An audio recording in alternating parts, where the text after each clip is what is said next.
quien es licenciado en Física y Matemática de la Universidad Católica del Táchira.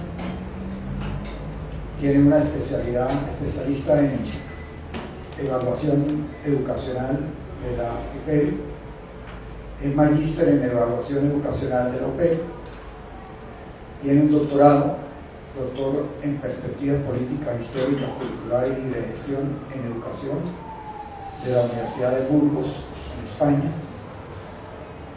Es profesor titulado y jubilado de la Universidad de los Andes, Núcleo Táchira, coordinador de la Comisión de Estudio del Proyecto de Doctorado de Gerencia Evaluativa, Tecnológica, Empresarial y Educativa, un proyecto que está actualmente en Caracas, en manos del Consejo Nacional Consultivo de Posgrado, y nosotros estamos esperando por la buena prueba de ese proyecto. Vamos a esperar que Caracas nos dé la noticia de que ya ha sido aprobado. Recordando que previo a eso fue aprobado por Consejo de Decanato, Consejo Académico, Consejo Universitario, y después de casi un año de trabajo arduo de esta comisión, encabezada por el doctor Sergio Alejandro Arias Lara. Es coordinador del grupo de investigación Emerging y ha publicado distintos artículos en revistas científicas y textos en el área de la evaluación, investigación y estadística. Es decir, tenemos al frente un connotado investigador, un académico, del cual tenemos que aprender mucho. Hoy está acompañado, como siempre, de su esposa, como debe ser, ¿no? Bueno, estimado amigo Sergio, agradecer también la presencia de la gente de la unidad de prensa de la universidad, la persona de la licenciada Norma, que nos ha ayudado a cubrir todas las actividades en este 31º aniversario del decanato del programa. Entonces, estimado amigo Sergio, el auditorio es suyo.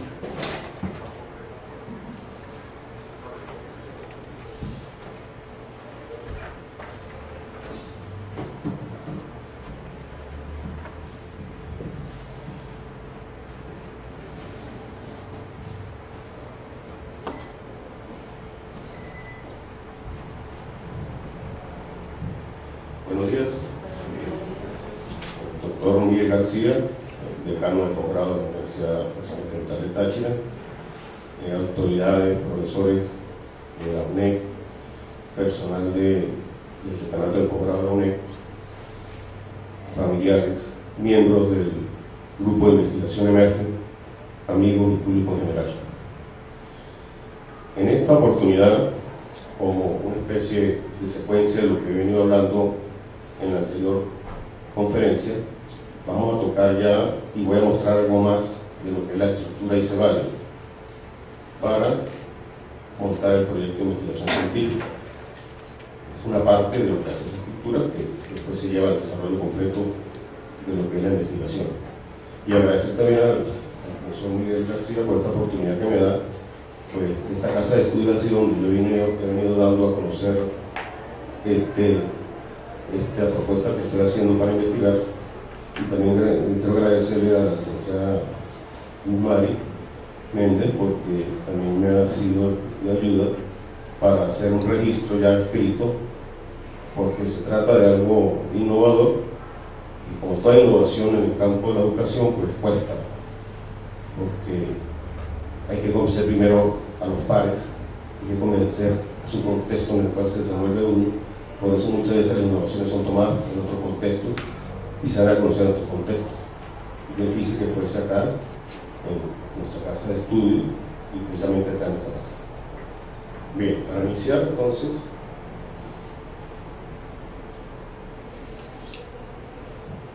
quiero empezar porque si algo confunde a la gente que investiga es iniciar.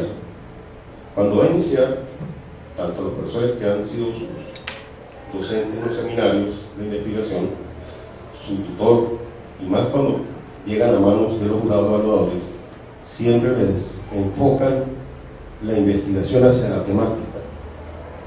Ustedes pueden revisar muchos textos, sobre todo esos textos que son muy estructurados, que casi no tienen literatura, sino una especie de, yo lo llamo píldora, como le dice la mayoría, siempre hablan de que hay que revisar la temática. He escuchado como muchos colegas le dicen a sus estudiantes, tienen que leer mucho, lea, para que pueda generar ideas y pueda dar inicio a un problema de investigación científica. Pero ¿qué dice la esencia de la investigación científica? La investigación nace observando. Entonces, son pocos los que le dicen a sus discípulos, a sus personas que están de tutores, que más que leer y más que desarrollar una temática es observar. ¿Observar qué? La realidad, ya sea esta dentro de las ciencias naturales, dentro de las ciencias sociales, en la parte de la tecnología o cualquier otra modalidad. ¿Por qué? Porque al observar va a conocer cualquier situación, hecho, fenómeno, circunstancia. ¿Y para qué lo quiere conocer? Para producir ese conocimiento científico que sea válido, un conocimiento que generalmente debe ser nuevo, y si no es nuevo, pues que sea renovado. Esa es la función de la investigación científica. Entonces, por eso me afinco en que lo primordial es esto: observar y no caer en tanta teoría, que es lo que en el campo de las ciencias sociales ha venido generando mucha confusión. Y yo creo que el gran problema que se le hace difícil a quienes están abordando investigaciones científicas poder tener una guía es que se centran en la teoría y no en el hecho problemático que surge de observar. Eso lo estamos obviando demasiado. Y eso está ocurriendo mucho, y lo veo y lo percibo a veces. Me viene alguna consulta y cuesta ubicar a la gente en la observación. No, pero es que este es el tema, pero es que el tema es muy importante, pero aquí ¿qué hago con el tema? Y el tema es secundario. Lo primero es la observación. Pero ese proceso no tiene sentido científico si no se apoya en un método. Tiene que asumirse un método de los tantos que hay. Y como decía Hegel, en ese ir y venir ¿de dónde? De lo macro a lo micro, lo micro a lo macro, para poder generar conocimiento, para poder hacer contraste con lo que es el deber ser y con lo que está ocurriendo, para poder tener una visión o generar un pronóstico de lo que podría estar ocurriendo o lo que podría constituir un problema de investigación científica. Y aunado a eso, pues tenemos la teoría. Esta es una forma que tenemos que entender a principio, antes de abordar el proyecto de investigaciones. Una forma es esta: hay una realidad, hay una teoría que sustenta y hay un método para generar ese conocimiento nuevo, porque al fin y al cabo es el método, es lo riguroso del método, es la validez del método, es la credibilidad del método lo que llega a darle ese rango de conocimiento válido, universal o particular, sea el caso de la investigación. Porque otra forma es esta, y que no nos aclaran en los seminarios ni nos aclaran los tutores. La misma realidad, asumiéndose un método para llegar a ese conocimiento nuevo, pero la teoría no como sustento, sino como un referente. Y eso es lo que demarca de alguna manera lo que el señor Thomas Kuhn habló de paradigmas de investigación. Hay dos formas básicamente generales, que son estas dos. Y si yo tengo claro esto, ya sí puedo hacer un diseño de un proyecto para investigar, porque ya veo cuál es mi realidad, que la tengo no por la lectura sobre la temática, sino porque observé y determiné, me di cuenta, o llegué a descifrar que hay un problema que puede ser abordado. El papel de la teoría es diferenciado. Aquí hay un sustento y aquí es un referente, y por eso se cometen muchas transgresiones cuando se le llama marco teórico a ese famoso segundo capítulo a todos los trabajos. La gente no hace la diferenciación. Entonces, ¿qué pasa con el proyecto de investigación? Lo primordial es entender esa realidad. ¿Y qué voy a hacer con la realidad? ¿Voy a tratar de reflejar lo que está ocurriendo guardando cierta distancia o me voy a inmiscuir en esa realidad? Eso tengo que tenerlo claro desde el principio, porque si me voy a inmiscuir, debo asumir una posición donde la realidad es la que me va a dar mi información, donde la teoría puede existir secundando de referencia, pero no va a ser el soporte, va a ser una referencia, porque la auténtica teoría va a emerger de la investigación. Eso dicen los versados, ¿no? Y los que realmente conocen sobre el tema. Los datos emergerían en ese sentido. Pero si mi posición va a ser de guardar cierta distancia, pues voy a hacer lo que se hace con un espejo plano, tratar de reflejarla tal y como es. Entonces ese es otro posicionamiento. Entonces, eso lo tengo que tener claro para abordar el proyecto de investigación científica. El método, básicamente, dependiendo de cómo entienda la realidad, debo asumir el método y el papel que va a jugar la teoría. Esa estructuración, si yo logro entender esa estructuración, ya estoy dando un paso firme para poder hacer un diseño de lo que será mi investigación, porque lamentablemente alguien empezó por mi experiencia y por lo que he venido viendo y por lo que he venido analizando, por allá en la última década del siglo pasado, en los años 1990, alguien empezó que los proyectos, mientras más desarrollados estén, es el mejor proyecto. Y no es así. Por eso es que les piden a los estudiantes casi que más de la mitad del trabajo de grado o la tesis para un primer encuentro. Y realmente no se sabe cuál fue el proyecto del estudiante. No se sabe. Y esa es la gran confusión que existe.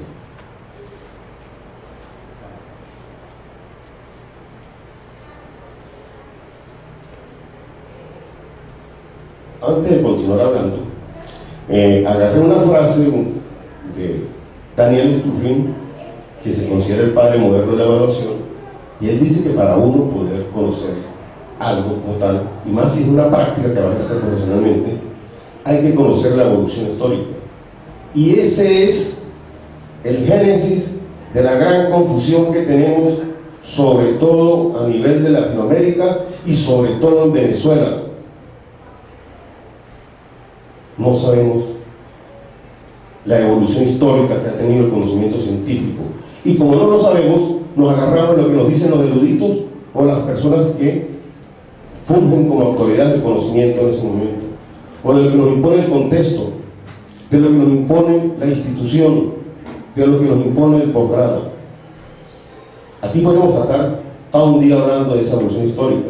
Lamentablemente en Venezuela y en Latinoamérica no existe, pero por lo menos en España, y lo sé, y algunas universidades norteamericanas, no solo de posgrado, sino de pregrado, es obligatorio en el currículum, en el diseño curricular, una asignatura, un seminario que se llama Evolución Histórica del Conocimiento Científico, porque nos enseña eso. No va a ser un barrido muy general, porque si no me abarcaría demasiado tiempo, pero sí quiero ubicar algo que lo hacemos, pero no conocemos por qué lo hacemos. Yo he utilizado esa línea de tiempo que la he diseñado basada en los momentos de la filosofía, en las épocas de la filosofía y lo que ha sido el conocimiento científico. Tal vez no sé, pero no sé, casi mucho. Lo que me interesa es saber varias etapas. El inicio del ser humano se apoyaba en los mitos, pero gracias a Dios apareció Tales de Mileto y bajó el mito a la tierra, pero lo centró, y es lógico para la época, querer saber por qué la naturaleza es así, por qué los fenómenos naturales. Por eso surge el arjé, que es el principio que explica todo desde el punto de vista filosófico, y Tales de Mileto dice que es el agua. Lo sigue una serie de filósofos y le dan prioridad al fuego, al aire y a otros componentes, hasta el arte, hasta que aparece esa tripleta de Sócrates, Platón y Aristóteles, ¿sí? Sócrates la hace más cuestionable, Platón la lleva a la polis, al pueblo, y ya Sócrates, Aristóteles surge ya como el primer científico de la historia. Y por eso se llamaban filósofos, porque no había cómo nombrarlos, y que lo que hacían ellos, amar la sabiduría,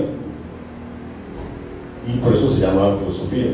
Pero lamentablemente, y me perdonen si hay filósofos, muchos todavía pensamos que la filosofía es un cuerpo de conocimiento y que es una disciplina, y no lo es. ¿Qué quiero tomar de esto? No voy a detenerme mucho en la zona esta amarilla, que es esa época antigua de la filosofía, y mucho menos en la parte religiosa, esos 1000 años que le costó a la humanidad, aparte de que hubo unos descubrimientos, pero le costó avanzar en lo que era el conocimiento. ¿Sí? ¿Por qué? Porque prevalecía la religión. Pero voy a hablar un poco rápidamente de lo que es la época moderna. ¿Por qué? Porque ahí aparecen los primeros científicos, si voy a llamar así, con este señor Bacon, que ya le quita. ¿Qué hace Bacon? ¿Y por qué Bacon casi no es tratado por los filósofos? Porque el señor Bacon le quita ese poder eclesiástico y ese poder personal al conocimiento, porque lo que se consideraba conocimiento válido era lo que decía la iglesia y lo que decían los eruditos. Y él dijo, pues no, eso hay que verificarlo, hay que experimentarlo, y por eso seguidamente aparece Galileo Galilei. Hay otra serie de personas ahí, pero yo me centro un poco también en Hegel. ¿Por qué? Porque Hegel, parece mentira, es, aparte de ser considerado el último filósofo enciclopédico, es quien todavía sus ideas sustentan muchas cosas de la investigación, porque él dijo que no era el método inductivo ni el método deductivo, sino era ese ir y venir, porque el método inductivo me permite ir hacia las partes y conocer las cosas más elementales que determinan la universalidad de todo, pero el método inductivo, entonces de esas partes puedo llegar a ese constructo general, y por eso él habló de la tesis, de la antítesis y de la síntesis. Y yo recuerdo que empezando este siglo, 2000 y tanto, hubo revistas o personas que publicaban que le exigían que en sus artículos científicos, que también los llaman científicos y no son científicos, tenía que verse esa estructura de Hegel, del profesor Prabhupada. Pero vamos más a lo que nos compete y donde está el origen de esa gran confusión que existe en la investigación científica. Ya logró estos científicos quitarle el poder a la iglesia y el poder a los eruditos. Entonces aparece ahora este señor Conte y dice que no es solamente experimentar, sino es comprobar, es poder medir los fenómenos, y si alguien viene detrás mío y hace esa medición y la verifica, eso es lo que le da cientificidad. Eso lo propone él.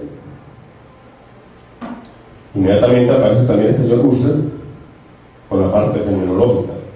Pero quien realmente le da un quiebre a la historia es el Círculo de Viena. Maurice Schill, lo tengo más especificado, él le da un vuelco a la investigación científica. ¿Por qué? Porque lo que se venía haciendo hasta ese momento carecía de un discurso científico. Estaban las aportaciones, pero no había cómo darle un lenguaje universal a los descubrimientos científicos. ¿Qué hizo ese Círculo de Viena? Era un grupo de filósofos, más matemáticos que filósofos. ¿Y qué hacen? Pues le dicen, la filosofía no existe, es una actividad, y si usted lo relaciona, es una disposición al saber, que sin embargo muchas personas todavía ven como una disciplina. No. ¿Y qué dice ese Círculo de Viena? Que la filosofía debe deslastrarse de la metafísica, porque eso son puras especulaciones del origen de las cosas y cómo funcionan las cosas y las causas, y que si no es verificable no puede ser. Entonces, como se está rodeado de toda esa parte del ser y del no ser, y de cómo es el ser y cómo funciona el ser, pasando por el humanismo, idealismo y todo aquello, eso es especulación. Entonces, ¿qué dice el Círculo de Viena? Que realmente la filosofía lo que sirve es para depurar la retórica, y por eso diferencia ciencia de retórica y ciencia de filosofía. Y eso ha sido imperdonable para los filósofos. Por eso usted, cuando ve a un filósofo, vea cómo le tira piedra al positivismo lógico. ¿De qué dijeron ellos? Que el lenguaje universal se lo podría dar la lógica matemática, y que ese lenguaje hacía que el conocimiento se sintetizara en frases, en oraciones, pero lo limitaron a oraciones simples. Dijeron que eran proposiciones atómicas, porque elementos son proposiciones, que las proposiciones compuestas, donde yo puedo hablar de causa y efecto, no tenían validez. Además dijeron que el método tenía que ser inductivo, y duró por cierto tiempo.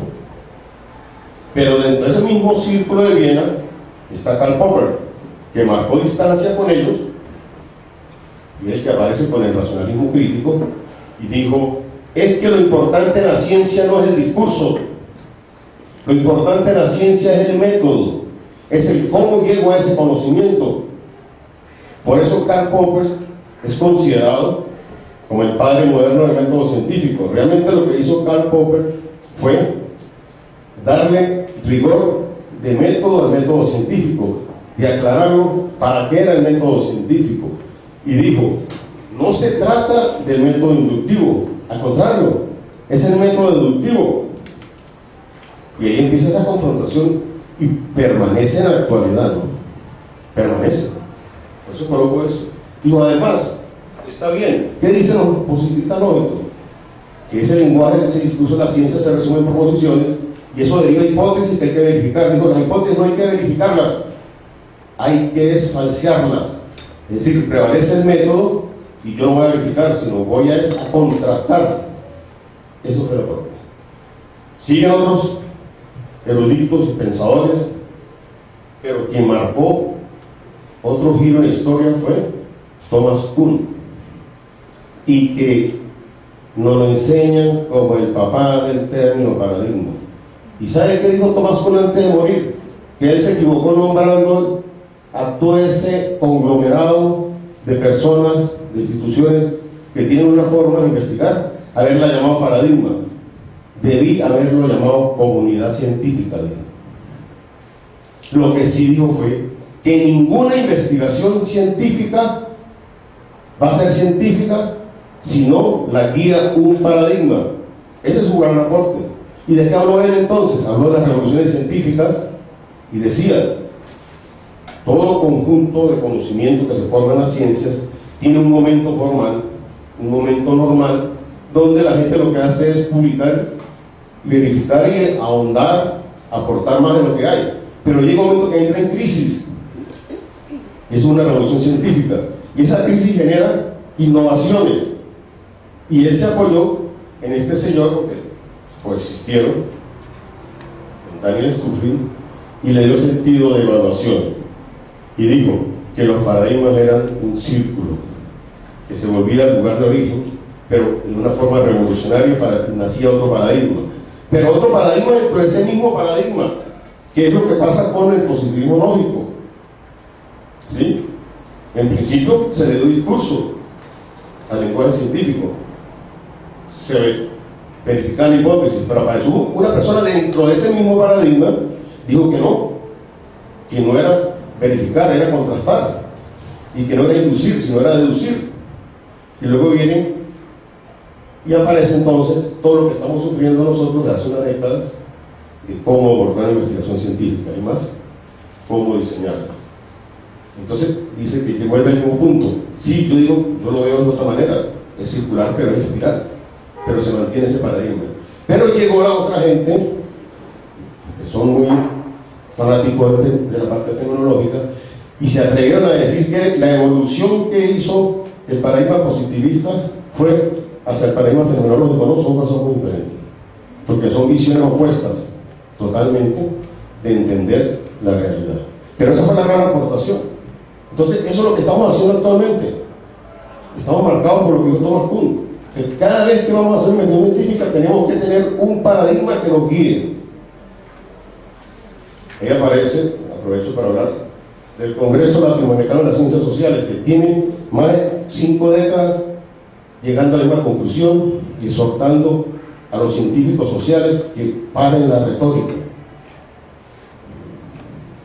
que produzcan más conocimiento científico, que se desliguen de lo filosófico, que la filosofía siempre y cuando se quite la parte de la metafísica, sirve para depurar y para tener una actividad, una perspectiva hacia el saber. Bien, entonces fíjense que necesariamente tenemos que conocer los paradigmas que se vienen dando. Que Thomas Kuhn dijo que realmente no eran paradigmas, sino sociedades científicas. Por eso es que nosotros, de alguna manera, cuando empezamos a investigar, llegamos a ese universo. Primero atravesamos ese túnel, caemos en ese limbo. Entonces, una cosa nos dijeron los profesores en seminario 1, en seminario 2, en seminario 3. Otra cosa me dice a mí el tutor.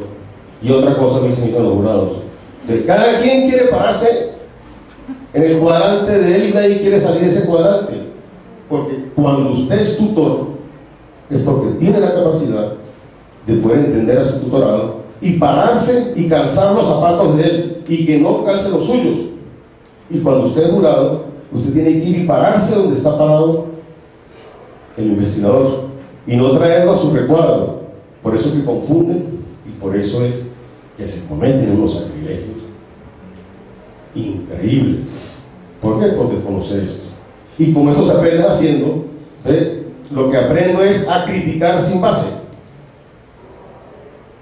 ¿Por qué? Porque no conozco la evolución histórica. Entonces, esa evolución histórica, por eso hablamos de paradigma. Y dice que el mismo inventor de la palabra no cree en ella, porque eran sociedades de conocimiento.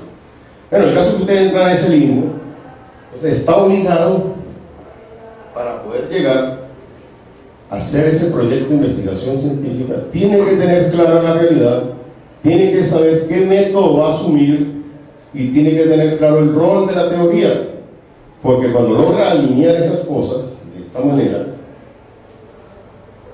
¿sí?, es que usted puede llegar a resultados y a conclusiones.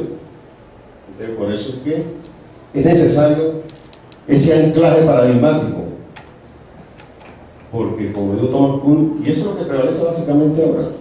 Sin embargo, con la aparición de la física cuántica, y fíjese que, saliendo un poco del tema, la filosofía persiguió el conocimiento hasta que apareció la física cuántica. Vean por ahí, yo estuve leyendo no sé mucho en las redes sociales, educación cuántica. ¿Y será que va a haber un desfase de tiempo en la educación? ¿Será que van a tratar universos paralelos?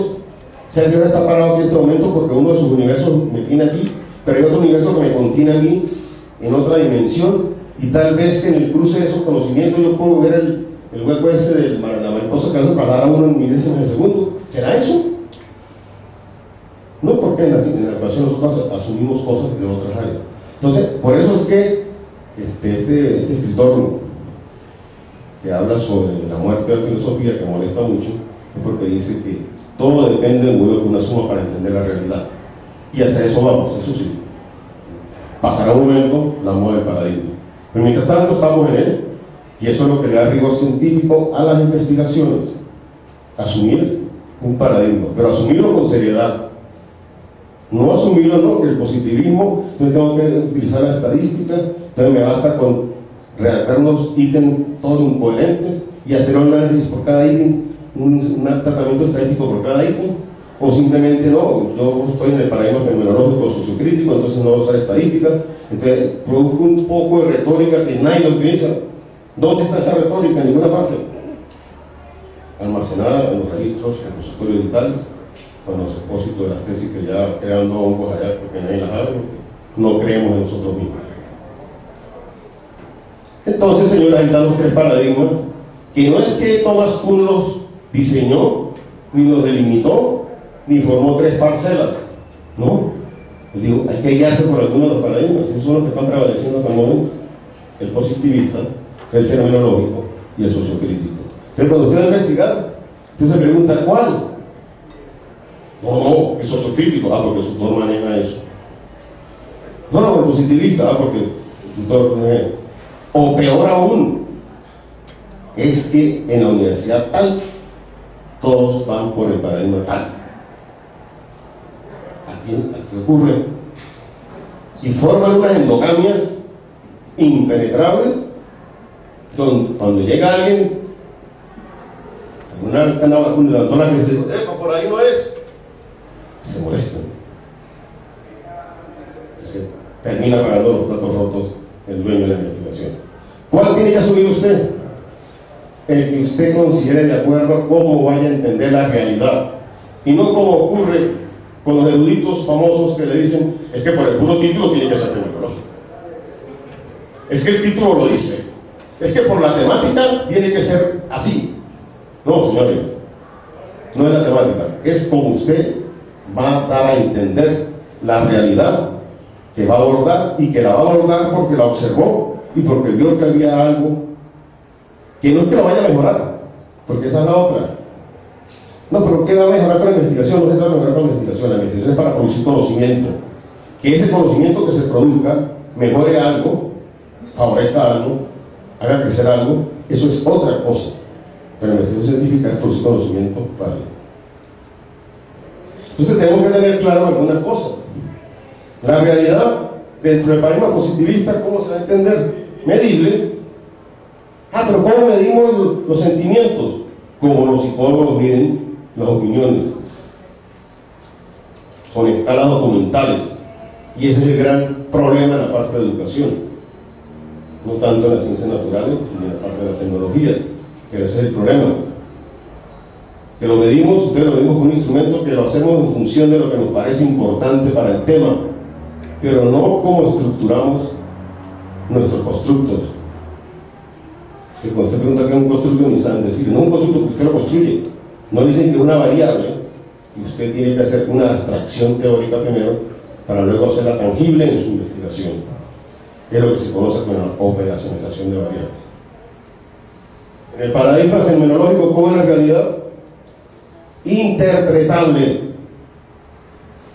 Porque ¿cuál es el fin último de ese paradigma? Observar, interpretar la realidad para luego describirla, no para explicarla causalmente, para describirla. En el paradigma sociocrítico, pues la realidad es transformable. Convencer a la gente que usted está investigando de que tiene que cambiar, de que tiene que evolucionar. Esa es la realidad. Entonces ese es el punto de partida para hacer el proyecto de investigación. Definir usted cómo va a asumir su realidad. Eso es lo primordial por encima de la temática. La temática queda en segundo plano, lo primordial es eso. Porque usted no va a observar la temática, y hay textos que inclusive inducen al estudiante a que es la temática lo importante no es la temática, es la realidad como usted la va a entender. Y eso le va a dar a usted el paradigma por el cual usted va a orientar su investigación. El rol de la teoría. En el paradigma positivista, la teoría es un sustento. Por eso es que se pueden plantear hipótesis. Por eso es que usted puede crear previamente un marco teórico. Marco teórico es posicionamiento positivista. Sin embargo, a todos los trabajos, tesis doctorales, ese segundo capítulo no les importa cómo se maneja la realidad. A todos lo llaman marco teórico.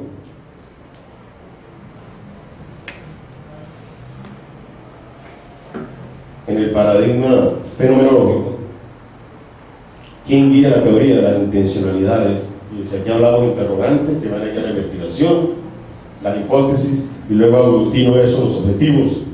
En el fenomenológico no, hay intencionalidades, porque ninguna investigación va a partir de cero sin tener nada aquí. ¿Con qué intención la voy a hacer? ¿Con qué intención estoy observando? Están las interrogantes y están los datos emergentes, muy parecido en el paradigma sociocrítico.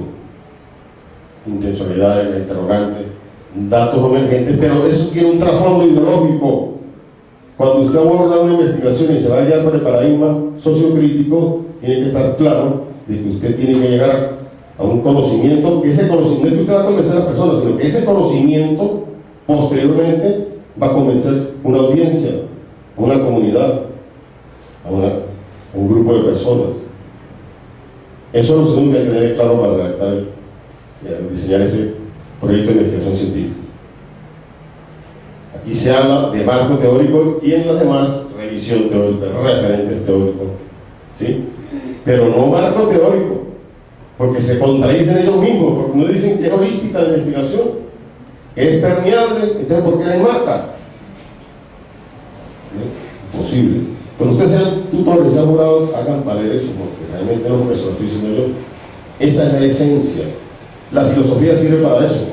Es la actitud al saber. Y cuando yo quiero saber algo es porque conozco la esencia de la cosa que estoy observando, estoy analizando, es decir, lo ontológico. Conozco su existencia, es decir, lo epistemológico. Conozco su proceder, es decir, lo lógico. Y debo guardar respeto por lo axiológico, es decir, la parte moral de la investigación. Eso es la filosofía, no un cuerpo disciplinario. Y yo insisto en esto, ¿por qué? Porque caemos en esto. Aquí están incluidas más del 90%, quizás hasta el 99% de los trabajos. Si vamos a hacer un arqueo, realizamos, nos damos cuenta. Es retórica, tan retórica que cada vez que sube, gana categoría, llega al espacio, y cuando llega al espacio se transforma en esto, ¿no? Yo tengo consigue títulos, de los que me acuerdo por ahí, unos títulos tan bombantes. Hablan de complejidad, no saben qué es la complejidad. Entonces la asocian con la teoría del todo y no saben qué es la teoría del todo. Entonces escucharon a alguien que podía hablar de la teoría del caos. Entonces no, es que dentro del desorden hay un orden. Sí, así tan simple no es. Eso es lo que está pasando con nuestro trabajo.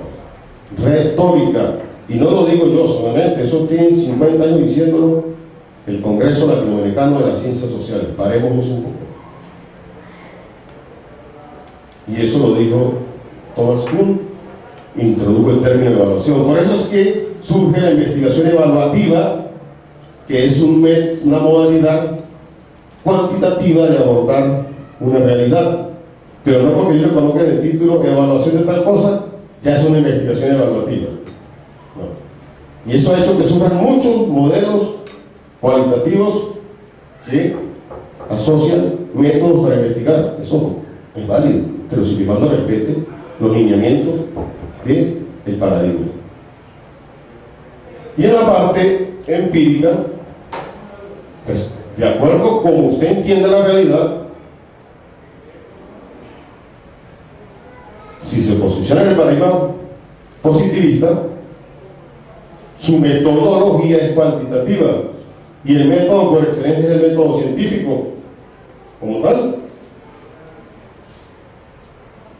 Pero pensamos que el método científico es llegar y plantear hipótesis, hacer análisis estadístico y punto. No. Aquí usted puede ver, usted puede hacer el método de encuestas que hace la mayoría de gente, ir al campo, aplicar un instrumento, procesar los datos. Es una forma de aplicar el método científico. Otra forma es ir a fuentes secundarias, registros, censos, registros de empresas, registros de organismos, que ya tienen datos estadísticos y usted los puede procesar y puede plantear hipótesis sobre esos datos. O diseñar experimentos que antes no se hacían porque no contábamos con los software estadísticos que tarda más usted en hacer la tablita de los datos, vaciar la información en una hoja de cálculo, que en hacer los análisis. Antes no se hacía. Y ahí viene gran confusión. Mire, cuando usted escucha que la investigación tiene una metodología cualitativa, pero que la variable independiente es tal y la variable dependiente es aquella, eso es falso. Eso es falso. Porque no hay un rigor científico, no existe una herramienta que lo sustente. La hermenéutica no permite eso. Ni el análisis de contenido permite eso. Eso lo permite la estadística. Entonces olvídense y corrijan eso, cosas de que los estudiantes no hace mucho lo vi, pero ¿qué está escribiendo? O sea, no, que es que yo, como erudito, como la máxima autoridad de mi estructura cognitiva, le estoy diciendo que esta es la variable independiente y esta es la variable dependiente, y qué relación matemática hay para llamarla de esa manera. Es una posición muy débil. Eso no, con un jurado serio, eso no tiene proseguir. En la investigación bajo el paradigma fenomenológico de la metodología cualitativa y los métodos, hay muchos. Estudio de casos, teoría fundamental, investigación, acción participativa, estudios etnográficos, y para usted contar los actores recientes que no, es que yo conseguí una forma de inducir la realidad porque Yo mismo en un trabajo que colaboré, hice un diseño para poder aplicar el método inductivo, pero no como método absoluto. Ojo, no es que exista método inductivo, no es método deductivo como absoluto. Es lo que dice Hegel, es ir y venir. Sí, porque hay que componer y componer, pero entonces hay que concluir sobre ello. Y está el paradigma sociocrítico, que también tiene métodos muy similares al anterior y algunos propios. Incluso los mismos posmodernistas, que son los que más se ubican en estas corrientes, critican el análisis de contenido. ¿Por qué? Porque dicen que es cuantitativo. Porque esa es otra. No sé si alguno de ustedes en sus seminarios o sus tutores han enseñado de que la observación no es única. Si usted se ubica en el paradigma positivista, la observación tiene unas características donde usted tiene que registrar a través de códigos la existencia o no existencia de lo que quiere observar. Tiene que registrar la frecuencia, cómo, cuántas veces. Tiene que registrar la intensidad, con qué intensidad se presenta. Incluso la latencia. ¿Cuánto perdura eso? El estudiante se levantó, está hablando con otro estudiante, ¿durante cuánto tiempo? Eso lo registra. Cosa que no se puede hacer cuando se abordan metodologías cualitativas. Se hace un análisis de registro, entonces el investigador, que es el propio instrumento de la investigación, registra lo que él considera importante. Esa diferencia tiene que enseñarlo, y no hablar de observación en general. No, porque el problema no es la herramienta. El gran conflicto que dicen, el gran conflicto paradigmático lo centran en el método. No, el método es una herramienta. A mí me dan un pico y una pala. Bueno, si yo lo que quiero es hacer un hueco ahí en la tierra, pues uso el pico y la pala para hacer lo que la tierra, sí. Pero si me sirve para derrumbar un muro, una pared, me lo puedo usar. El problema no es la herramienta, es cómo se entiende el uso de esa herramienta y los datos que genera esa herramienta. Ese es el gran conflicto. No es el conflicto paradigmático como tal del posicionamiento que se haga, porque simplemente el positivismo dice las realidades son medibles, y esa medición está unida a un discurso científico que se expresa en una hipótesis científica, que esa hipótesis científica se traslada a una hipótesis estadística para poderla verificar o contrastar lo que usted quiera hacer. Porque es que el hecho de que Popper haya padecido y diga que no es verificarse, sino contrastar, no quiere decir que sea verdad. Es lo que hay en la sociedad del conocimiento. Entonces, de ahí se agarran para decir, es que la investigación no está todo dicho. Eso es cierto, son fases construidas. Y el punto álgido lo colocó Thomas Kuhn. Si usted quiere investigar científicamente, debe guiarse por un paradigma, pero asumir lo que es el paradigma como tal. Entonces, en virtud de esto, nos han enseñado un resumen acá. Yo coloco los modelos epistémicos, no va a caer en el campo filosófico tampoco de eso, pero todo viene del realismo. La realidad es independiente, está fuera de nosotros, no está en la naturaleza, no está en la persona, no está en las ideas, porque si no nunca tendríamos cómo llegar a una verdad. Entonces ahí se desglosan estos grandes paradigmas, donde la metodología, para el primero es cuantitativa, el otro cualitativa. El método que utiliza son estos, el método científico. Aquí estamos resumiendo lo que dije anteriormente.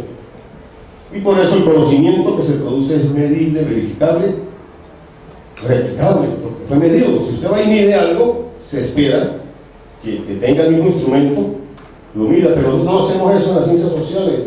No usamos los instrumentos que ya han sido usados, no los mejoramos, aparte de la psicología y la economía que sí lo hace. Y en la parte de ingeniería lo hace mucho la agronomía. Actualmente la sociología ha avanzado gracias a las mediciones que hace. Y es que no estoy diciendo que tenga que medir, no, sino que eso le da mayor rigor. Porque se inventó fue para ello. El gran problema es que los que creen en la parte cualitativa no han sido capaces de generar un nombre propio que esté asociado a la cientificidad. Ese es el gran problema, y que la gente le da miedo decirlo. Porque yo sé que muchos de ustedes ya dijeron, no, es un cuantitativo, no, además el pregrado que hizo ese cuantitativo. Yo hablo de esto porque me obligué en mis primeros posgrados a aprender esto de la investigación cualitativa, que realmente no es investigación cualitativa, es investigación con metodologías o métodos cualitativos. Bien, Entonces, fíjense, esto nos enseña a nosotros la fase del método científico. Todo empieza con una observación, y es algo como lineal, escalonado. Entre la teoría y el tratamiento del problema, usted plantea hipótesis, genera ese marco teórico, ya la ves por qué.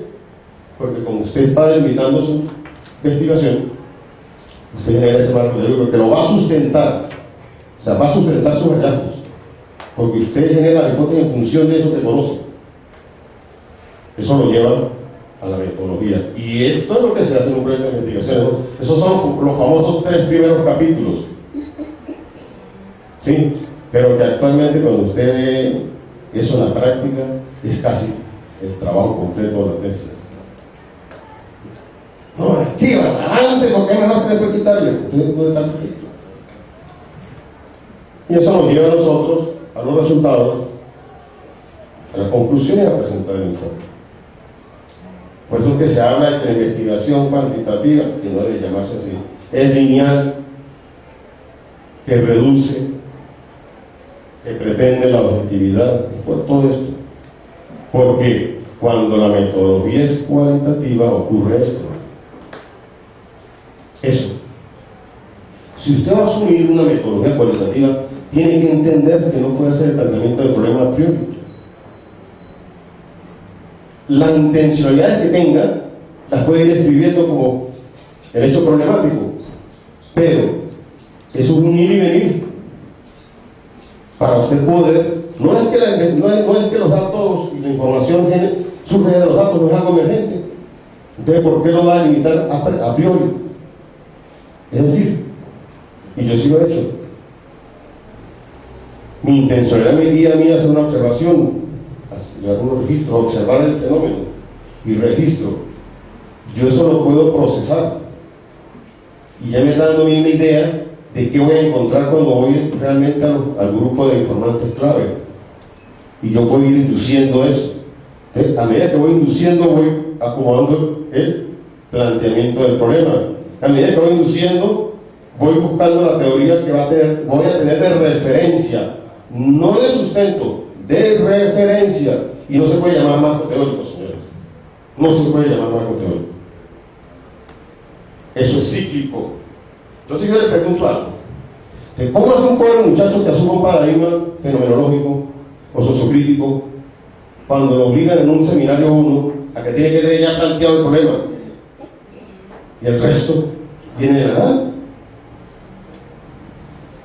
Que fue una pregunta porque yo presente en la teleconferencia que hizo un profesor que yo sé que está atravesando un momento difícil por eso, porque tiene una comunidad, una institución donde en el mundo de un solo color y es solamente ellos, impenetrable.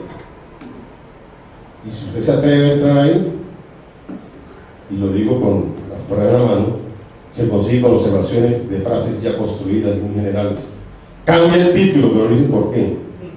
¿Qué va a cambiar el título? El planteamiento no es. Entonces, ¿cuál es el planteamiento? O sea, yo no sé si yo me he abocado a estudiar esto y yo soy incapaz de decirle a una persona, ese no es el problema, porque es que la que conoce el problema es esa persona, no yo. Que después le paso a la estructura y se vale para ver si cumple con los requisitos mínimos del paradigma que ha asumido para redactarlo en otra cosa. Esos no son los objetivos. Oye, ¿qué erudito tiene ese poder? Es que ni la iglesia, en su momento, en esa época del oscurantismo, hizo eso. Y tengo por escrito esas observaciones. Pero ningún jurado fue capaz de decir, esto está mal por esto. Y cuando vieron la estructura y se vale detrás, pues, la pregunta que me hizo el profesor, hagan lo que ellos quieren, porque si no, hagan lo otro. Diferente es con una investigación abierta, y es la que se puso para los artículos científicos. Eso es. Entonces, fíjense, luego de esto, esa es la gran pregunta: ¿cómo muestro el planteamiento del problema como un seminario 1 o como una mesa de trabajo 1?